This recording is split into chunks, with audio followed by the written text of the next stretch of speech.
Okay. Hey, Megan, are we out of fillers?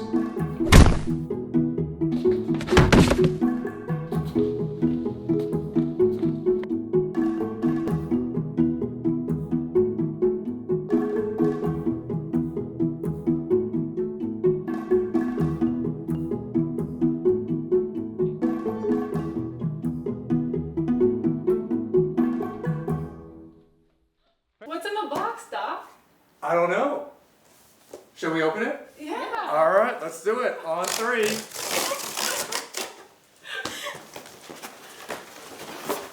Holy cow. You asked for filler. So, you must be wondering what's in the box. Well, it's actually the latest FDA approved filler called Evolysse. And this is the smooth and this is the form. Why two? Well, like an artist, you want to have various kinds of paint. So the smooth is more for fine lines, it's a lighter product, whereas the form is a thicker product, more for deep volume.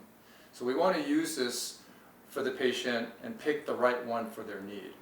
So if you want to learn more about this, come on to the office for a free consultation. We'd love to take care of you.